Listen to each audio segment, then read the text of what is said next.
Omnibus Law dalam artian bahasa dari bahasa Latin ya. Dari bahasa Latin, omnis itu banyak dan bus itu adalah transportasi bis, dan law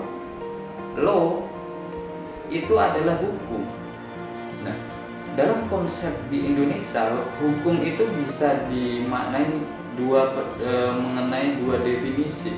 Yang pertama adalah hukum yang diartikan secara luas dan hukum yang diartikan secara sempit. Nah, apa pengertiannya? Tentu hukum yang diatur dalam secara pengertian luas berarti hukum itu tidak hanya sekedar corong peraturan perundang-undangan, atau hukum itu tidak hanya sekedar tidak hanya sekedar KUHP. Hukum tidak hanya sekedar KUHP. Menurut pandangan hukum responsif, hukum progresif, itu bahwa hukum itu ya ada sebuah aturan atau sebuah norma itu yang hidup di dalam masyarakat. Di Indonesia ada bahwa hukum itu seperti hidup dalam masyarakat adat Bugis, kemudian hukum dalam masyarakat adat mungkin di Papua sana gitu. Dan itu semua sebuah peraturan yang berlaku di masyarakat adat itu tidak diatur di dalam undang-undang secara spesifik. Maka kemudian konstitusi kita mengakui adanya hukum adat, mengakui eksistensi masyarakat adat.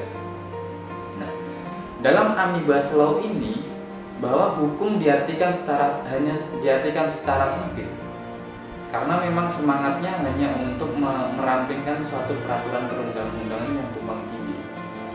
Nah, diartikan secara sempit yakni adalah bahwa hukum yang di Omnibus Law ini adalah hukum yang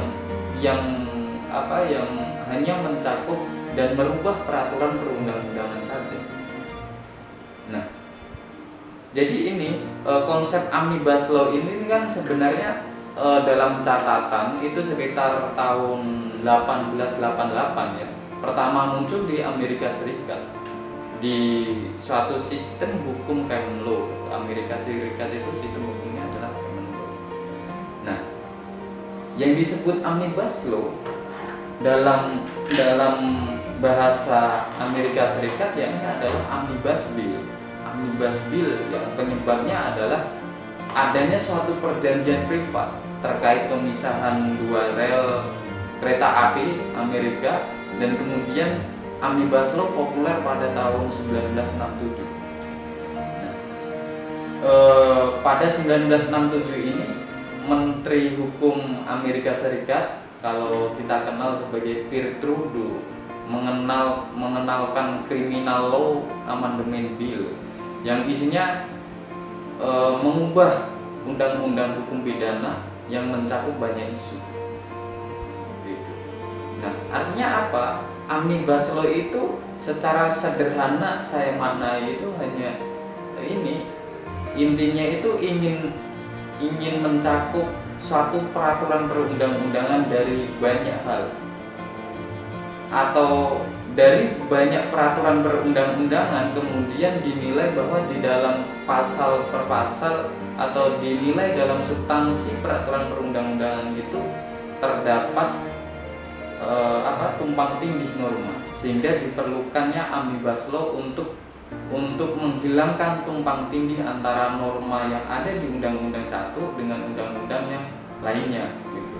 Itu sebenarnya semangat dari Omnibus Law.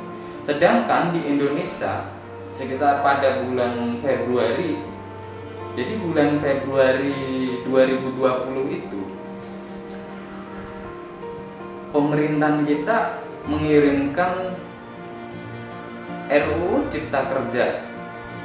Awalnya RUU ini dinamakan sebagai RUU Cipta Lapangan Kerja. Oleh karena itu koalisi masyarakat sipil menyingkatnya RUU Cipta Lapangan Kerja itu menjadi RUU Cilaka. Akhirnya pemerintah menggantikan nomenklatur dalam judulnya itu menjadi RUU Cipta Kerja. Meskipun begitu, bahwa pemerintah, bahwa masyarakat juga tidak kehabisan akal, meskipun diganti hanya tentang judulnya dari Cipta Lapangan Kerja menjadi Cipta Kerja, itu substansinya sama saja, sama-sama bermasalah. Nah, Omnibus Law di Indonesia itu kan mengatur dari 11 klaster. Ada sekitar 1.200 pasal dan merangkum 79 peraturan perundang-undangan. Secara filosofis begini. Secara filosofis dari Omnibus Law itu kan mencomot pasal 27 Undang-Undang Dasar 45. Jadi dalam pasal 27 itu setidaknya memberikan penjelasan bahwa setiap warga negara Indonesia berhak atas pekerjaan yang layak. Itu secara filosofisnya bagus. Tetapi kalau kemudian kita tarik ke bawah, kita kaji secara kritis dalam substansi pasal per pasal, itu tidak begitu akhirnya. Ucapannya tidak untuk warga Indonesia mendapat jaminan hak atas pekerjaan yang layak, tetapi bahwa peraturan itu saya mengatakan ada indikasi untuk memperkerjakan yang layak kepada warga negara asing. Itu persoalannya. Dan kemudian begini, itu yang terkait dengan Omnibus Law. Kemudian soal novel coronavirus disease atau masyarakat internasional itu sering disebut sebagai COVID-19 atau corona begitu. Jadi begini, masyarakat internasional ini kan sedang digencarkan kepada persoalan wabah yang begitu serius, wabah yang begitu mengancam kehidupan masyarakat. Tidak hanya di Indonesia, tapi sudah menyebar ke berbagai negara. Tentu saya tidak ingin mencoba memberikan pengertian secara pengertian orang-orang tenaga medis, tetapi saya ingin mencoba memandang dari segi sosial dan ketahanan dan hukum kebijakan. Jadi kan kalau kita melihat tentu bahwa COVID-19 ini kan pertama kali muncul pada tahun 2019 kemarin di Wuhan, Cina.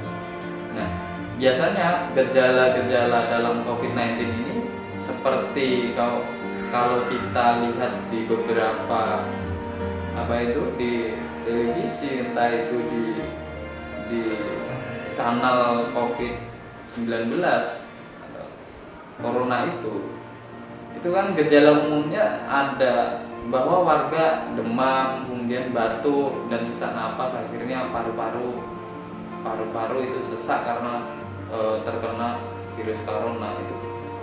Nah, itu akan menimbulkan kematian kepada seseorang, kan begitu. Nah, kemudian pada tanggal 11 Mei Maret 2020 WHO sudah mengumumkan status COVID-19 ini menjadi pandemi global. Artinya pandemi global itu tidak kemudian kita mengukur bahwa dari epidemi kemudian pandemi, berarti virusnya menjadi ganas dong. Jadi tidak begitu. Pandemi itu kan bisa diartikan bahwa penyakit atau wabah penyakit ini menyerang banyak korban dan serempak di berbagai negara. Skalanya global. Jadi banyak skalanya global, dilihat dari skala globalnya, bukan dari keganasan penyakitnya. Nah, saat ini sudah ada sekitar 199 negara dan korban ini saya data dari tanggal 30 Maret 2020, mungkin tanggal 31 Maret 2020 sudah tambah Dari 30 Maret 2020 datanya sudah 724.005 berapa itu 563 jiwa. Dan pada tanggal 30 Maret 2020 di Indonesia sendiri kasus orang yang mempunyai status positif COVID-19 ini sekitar 1.414 jiwa.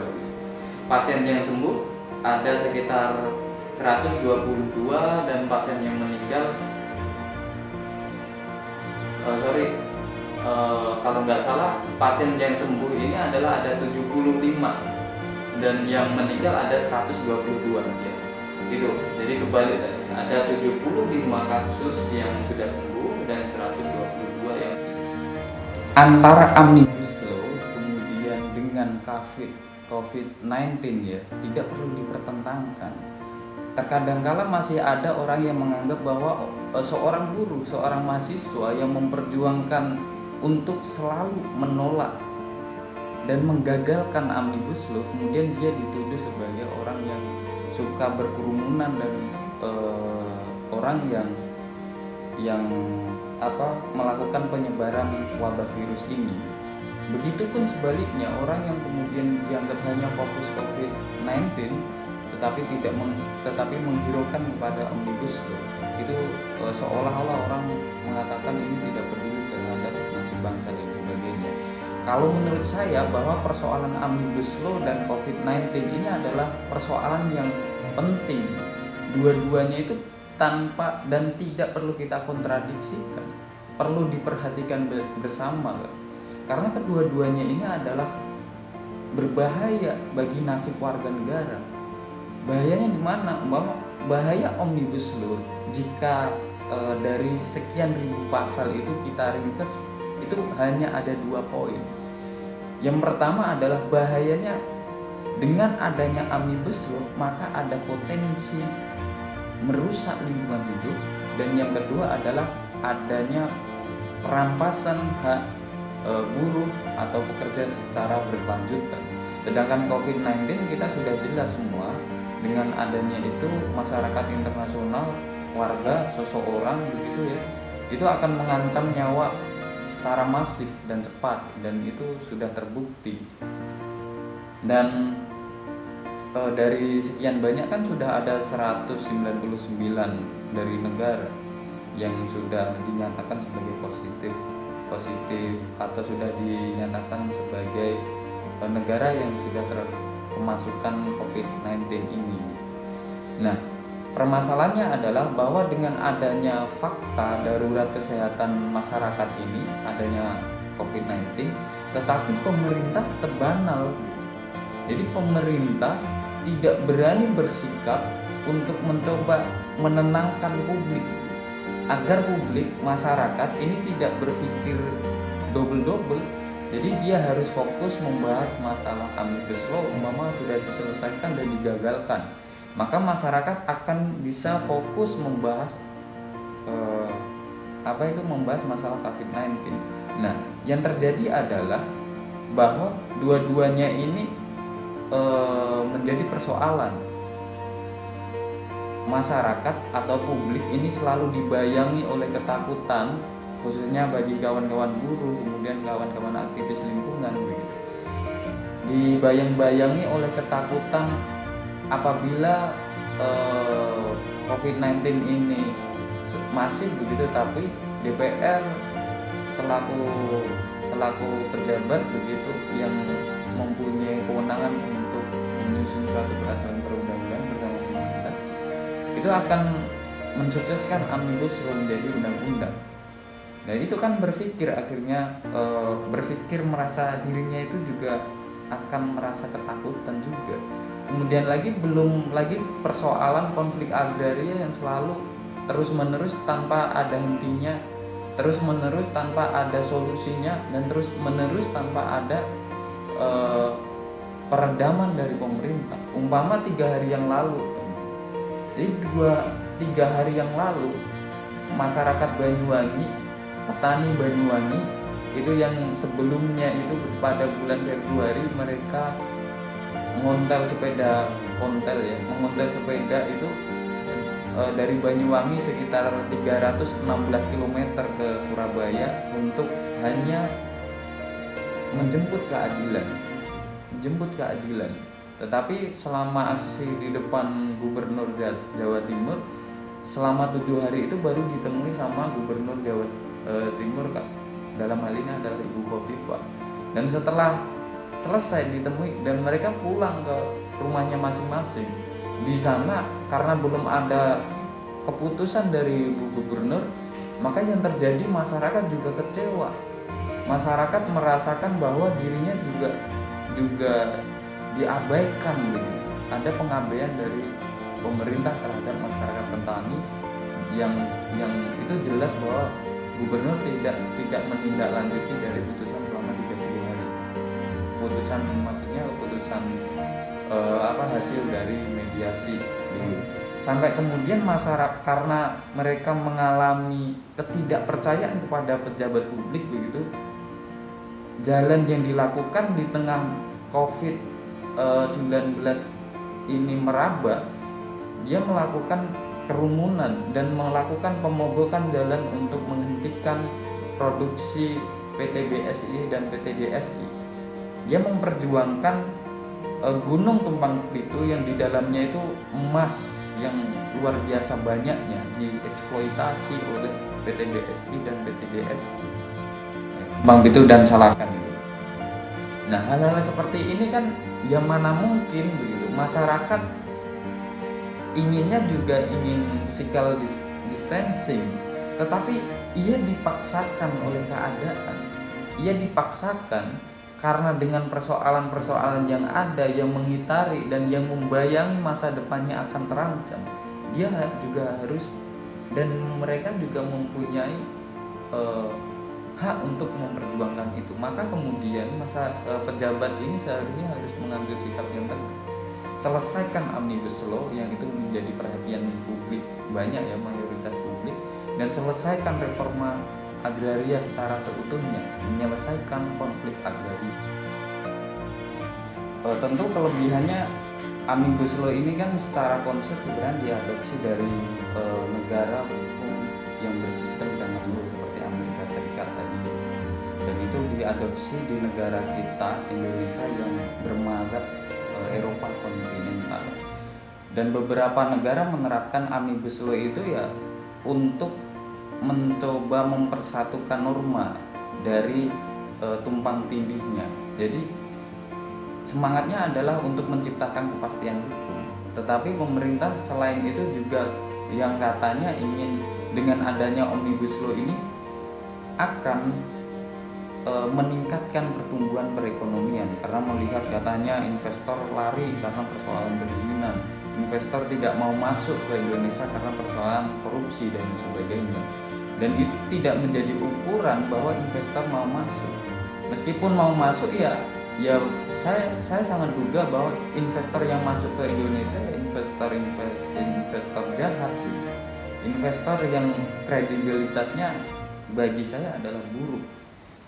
Karena kita melihat dengan berbagai kebijakan pemerintah, umpama bagi saya agenda reformasi di korupsi dengan pelemahan KPK itu bagian dari akal bulusnya pemerintah untuk melanggengkan investor asing masuk ke Indonesia.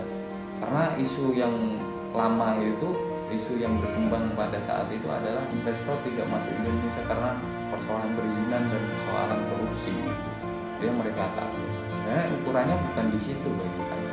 Dan yang kedua adalah mengenai kelemahan, kekurangan dari Omnibus Law ini. Yang ganjil dari konsep Omnibus Law tentu dari sektor perburuhan yang pertama. Yang pertama dari sektor perburuhan itu sangat kacau. Jadi di situ ada di RUU Cipta Kerja atau Omnibus Law ini ada yang mengatur upah minimum kota dihilangkan dan diganti dengan upah minimum provinsi. Jadi ada penambahan pasal 88C itu di dalam RUU Cipta Kerja Omnibus Law. Nah, Contohnya begini, kalau umpama di Surabaya itu adalah UMK 4.200.000 dan UMP Jawa Timur adalah 1.780.068 ya dan sekian, maka seharusnya kalau kita mengacu pada undang-undang sebelumnya, Undang-Undang Ketenagakerjaan nomor 13 tahun 2003, itu buruh digaji secara ketentuan UMK. Jadi 4.200.000 dia digaji selama 1 bulan. Tetapi tidak, kalau RUU Cipta Kerja ditetapkan, buruh digaji sebesar 1.760.000. Jadi kerja buruh itu dihargai murah. Itu yang paling baik. Dan yang kedua adalah mengenai pekerja kontrak abadi. Jadi dengan ketika Omnibus Law ini diterapkan, maka posisi buruh pekerja itu tidak mempunyai power bergaining posisi, tidak punya, karena statusnya sebagai pekerja kontrak abadi. Kalau di Undang-Undang nomor 13 tahun 2003 itu ya, PKWT itu dibatasi 2 tahun dan bisa diperpanjang selama 1 tahun. Satu kali itu ya hitungannya adalah 1 tahun gitu. Nah, dan apabila selama perpanjangan itu sudah habis ya, maka kalau pengusaha itu memperkerjakan lagi, mau nggak mau, suka atau tidak suka, maka buruh itu diangkat menjadi statusnya PKWTT atau pekerja waktu tidak tertentu, jadi tidak kontrak lagi. Tetapi enggak kan, kalau di RUU Cipta Kerja ini itu dihapuskan ketentuan itu, jadi menjadi pekerja kontrak abadi. Dan yang ketiga adalah mengenai tidak jelasnya kategori pekerja outsourcing, yang menghapus pasal 64 dan 65 Undang-Undang Ketenagakerjaan. Kalau dulu seorang buruh, seorang pekerja itu dipekerjakan menjadi outsourcing, itu ketentuannya harus dikerjakan di ranah catering umpama, di ranah satpam, itu bisa. Tetapi kalau di RUU Cipta Kerja itu tidak dijelaskan secara eksplisit, bahkan tidak ada ketentuannya, sehingga ini akan menjadi potensi menjamurnya pengusaha untuk memperkerjakan buruh outsourcing dari segala sektor. Itu bahaya juga. Dan bahaya keempat adalah mengenai istilah Omnibus Law, itu yang mengatur istilah ambiguitas hak cuti di dalam pasal 93 dan pasal 93 ayat 2 RUU Cipta Kerja ya, mengubah pasal 93 terkait pengecualian dari asas no work no pay.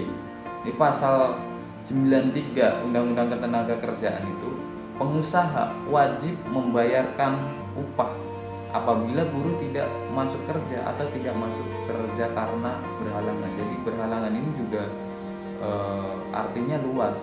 Jadi seakan-akan nanti ini dengan penerapan pasal ini juga berbahaya bagi kaum perempuan ketika dia sedang ingin melaksanakan cuti haid, sedang ingin melaksanakan cuti hamil umpama ya, dia terkendala karena pasal ini. Dan bahaya selanjutnya adalah hak pesangon dihapus. Jadi di RUU Cipta Kerja itu tidak diterapkan hak pesangon. Kalau dulu di undang-undang sebelumnya itu, apabila pekerja yang di PHK selama dia bekerja selama kurang dari 1 tahun, maka dia mendapatkan hak pesangon 1 bulan Pak. Dan kemudian apabila dia kerjanya adalah kurang dari 2 tahun atau di atas 1 tahun, dia mendapatkan hak pesangon 2 bulan upah dan seterusnya. Dan selanjutnya nomor 6 ini juga bagi kawan-kawan buruh juga menjadi persoalan. Perubahan konsep perumusan hubungan kerja yang diatur dalam pasal 151 ayat 2. Jadi sekarang itu konsepnya PHK didasarkan pada kesepakatan pekerja dan pengusaha gitu. Jadi ini akan menjadikan bahwa posisi pekerja ini rentan terhadap pengusaha. Dan kalau kita mengacu kepada peraturan sebelumnya bahwa untuk menyelesaikan hubungan industrial ini, yang pertama, tahap pertama harus ada di bipartit. Bipartit itu antara pengusaha dan pekerja, itu perundingan dulu untuk menyelesaikan. Kalau bipartit tidak bisa, maka langkah selanjutnya adalah tripartit. Tripartit itu menghadirkan pemerintah, pengusaha, kemudian buruh. Nah, apabila proses tripartit ini tidak bisa dilaksanakan juga, maka penggugat bisa mengajukan gugatan ke PHI atau penyelesaian hubungan industrial. Nah, ini enggak. Jadi posisinya peran pemerintah dan serikat buruh itu dihilangkan dalam perubahan konsep pemutusan hubungan kerja yang diatur dalam pasal 151 ayat 2. Kelemahan dari sektor lingkungan. Kita tahu semua bahwa dengan adanya RUU Cipta Kerja itu ada pelemahan pasal pelemahan dalam sanksi, penerapan sanksi. Di mana pada pasal 105 RUU Cipta Kerja ini mengubah pasal 72 sampai 76 Undang-Undang PPLH. Yang apa akibatnya? Bahwa itu akan berakibat sanksi administrasi ini tidak dimiliki ketegasan gitu dalam pengawasannya. Dengan demikian, bahwa pemberian saksi dalam pasal 105 RUU Cipta Kerja itu tergolong memudahkan, dikarenakan pemberlakuan saksi administrasi tidak ditakuti dengan saksi lain seperti penutupan lahan maupun atas lahan atas pelanggaran dalam selain itu ya. Sehingga pemberlakuan sanksi dalam pasal 105 ini dalam Omnibus Law ya kurang tegas dan terlalu berpihak kepada pelaku usaha, dalam hal ini adalah pemilik bangunan. Dan yang kedua adalah adanya penghapusan AMDAL. Pasal 142 RUU Cipta Kerja atau Omnibus Law menghapus ketentuan tentang keharusan adanya AMDAL dalam melakukan usaha. Itu jelas. Sebagaimana gantinya apa? Gantinya adalah akan digunakan persetujuan lingkungan. Ini nomenklaturnya persetujuan lingkungan. Dengan diadopsi nomenklatur ini tentu ya kita sudah tahu semuanya. Persetujuan lingkungan yang dimiliki ciri yang berbeda dengan izin lingkungan kan. Jadi status AMDAL yang dikatakan sebagai pelengkap, AMDAL itu dikatakan sebagai pelengkap, bukan sebagai prasyarat utama dalam izin lingkungan. Itu kan bahaya. Dan karakternya apa? Karakternya itu sekarang bahwa dalam hal dihilangkan komisi penilaian AMDAL itu menjadi penilaian oleh pemerintah pusat. AMDAL karakternya tidak lagi dinilai menggunakan kriteria scientific review ya, yang objektif itu enggak ada lagi. Jadi ini sudah berganti menjadi bureaucratic review. Jadi bureaucratic review menggantikan kriteria scientific review. Hal ini semakin mengabaikan aspek lingkungan sebagai salah satu aspek pembangunan berkelanjutan. Dan meskipun perusahaan yang ada AMDAL-nya saja, yaitu mereka masih brengsek kebanyakan. Contohnya saya sebutkan lagi dalam PT BSI dan PT BSI itu di Banyuwangi sudah jelas bahwa hak monyet itu hilang, dirampas, hak kijang itu tempat tinggalnya hilang, mereka turun semua ke rumah warga untuk mencari perlindungan. Dan kemudian ada biota laut, kemudian itu sudah mulai hilang kan dari lingkungannya, penyu banyak yang mati dan sebagainya. Kemudian gunung emas, gunung Pitu, gunung Salakan yang dikeruk habis-habisan. Itu apa namanya kalau tidak eksploitasi dan merusak lingkungan. Jadi persoalan ini sangat penting. Rezim harus perspektif mengenai environmental ethics.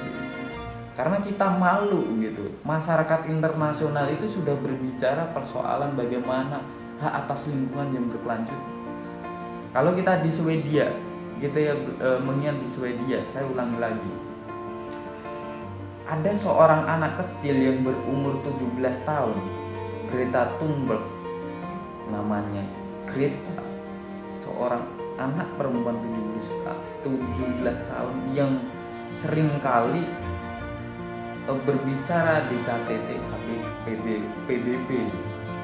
Dia mencoba menyuarakan dan melakukan protes terhadap perubahan iklim, climate change. Dia menyadari bahwa dengan adanya kebijakan pemimpin dunia itu dia menganggap tidak ramah terhadap lingkungan. Akhirnya dengan semangatnya sebagai seorang aktivis lingkungan anak itu, dia mampu menggerakkan sekitar 100.000 orang untuk melakukan protes dan turun ke jalan.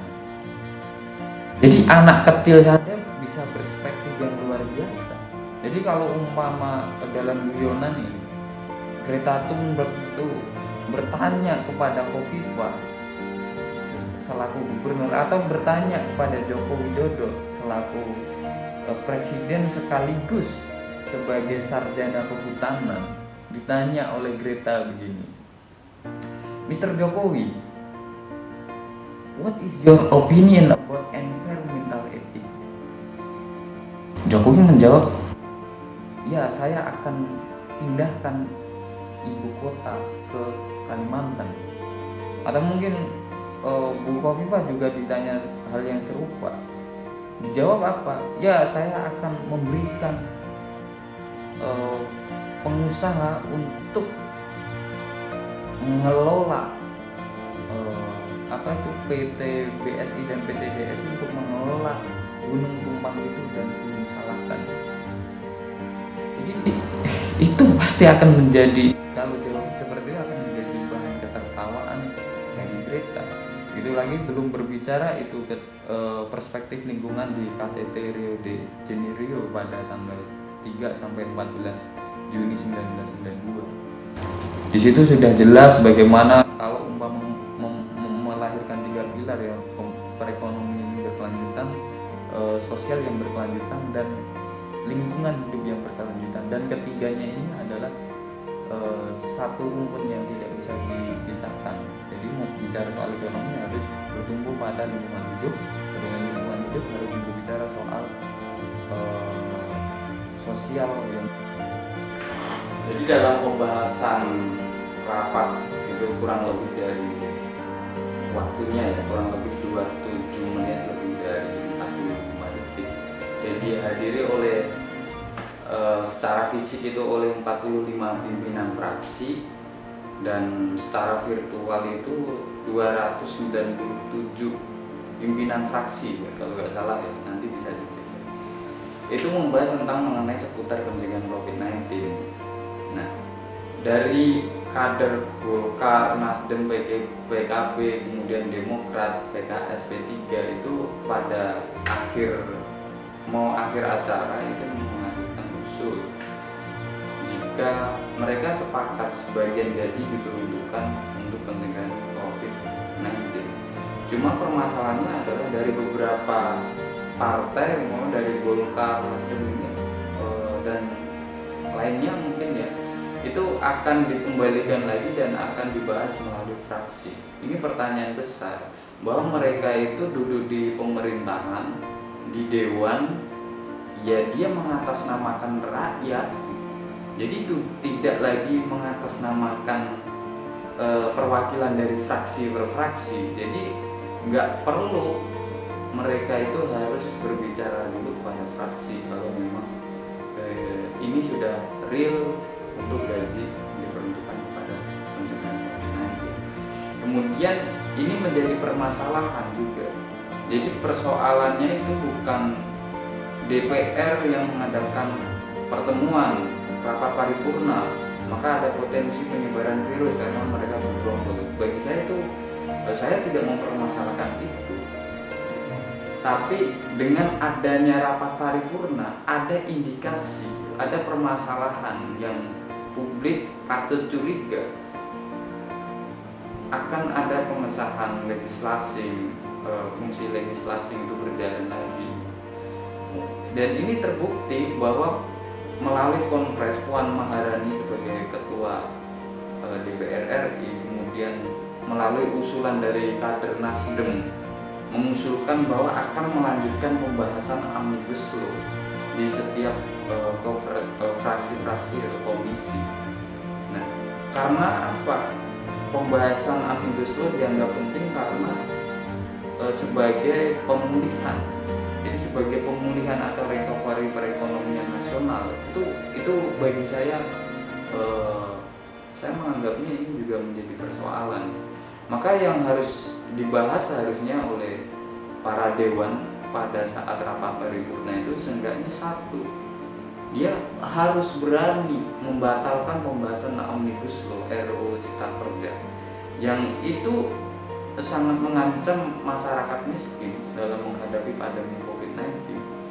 Dan kemudian seharusnya memastikan tanggung jawab negara untuk menyediakan segala kebutuhan rakyat dalam menghadapi pandemi COVID-19, termasuk menyediakan pangan, air, sanitasi, dan bantuan finansial bagi rakyat miskin. Itu yang harus diperdalam. Kemudian juga menjalankan fungsi pengawasan terhadap tindakan pemerintah memperparah kerentanan masyarakat menghadapi pandemi COVID-19, termasuk menjamin perlindungan K3 pekerja dan penghentian penggusuran paksa dalam konflik agraria. Yang selanjutnya adalah memastikan informasi pemerintah kepada publik mengenai COVID-19 yang akurat, tepat waktu, dan konsisten dengan prinsip-prinsip hak asasi manusia. Dan itu yang seharusnya dirapatkan dalam rapat paripurna, dan itu menjadi pembahasan yang